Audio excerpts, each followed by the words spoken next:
பாருங்கோ, கனடாவில் வாழை நிற்குமான்னு சொன்னால் நான் வாழையை முதல்ல எல்லாம் வடிவாக மூடி கட்டி வச்சிருந்தேன். அந்த வீடியோ பார்த்தீங்களா தெரியும்.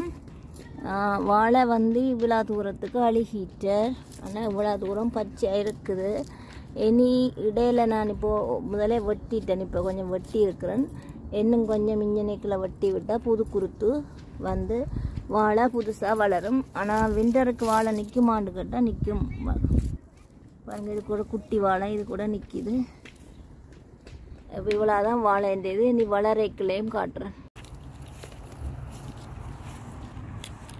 வணக்கம் ஃப்ரெண்ட்ஸ். பாருங்கோ, கனடாவில் வாழை மரம் வெளியால் நிற்கிது. பாருங்கோ, முதல் இது இந்த வாழை எப்படி குளிருக்குள்ள பாதுகாத்து அதுக்கு பிறகு எந்த அளவில் இருந்ததுன்ற ஒரு வீடியோ போட்டேன்னா இது கனடாவில் இருக்கிறாக்கள் பார்த்தீங்கன்னா உங்களுக்கு பிரயோசனமாக இருக்கும்.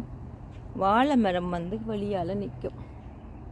நீங்கள் சுற்றி கட்டி விட்டீங்கள் என்றால் இது இந்த இலியல் எல்லாம் அழுகி இது இந்த குளிருக்கு இந்த வாழை இந்த இலியல் எல்லாம் அழுகி நாங்கள் வட்டிவா சுற்றி கட்டினோம்னா இது இந்த அடி இந்த வாழைண்ட மரம் அடி மரம் நிற்கும், படாது.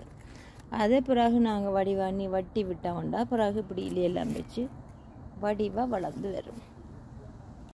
இது குளிர்காலத்தில் கராச்சிக்குள்ளே எடுத்து விடுறேன்னா அப்போ பாருங்கோ, சரியான ஒரு சந்தோஷமான விடயம். ஒரு சின்ன ஒரு குலை வீடியோக்கு சில நேரம் பெருசாக தெரியலாம். ஒரு சின்ன ஒரு குலை போட்டிருக்குது. அப்போ சந்தோஷமாக இருக்குது. 2 சீப்பு அப்படி தான் வரும். அதுவும் முத்தி தருமா தெரியாது.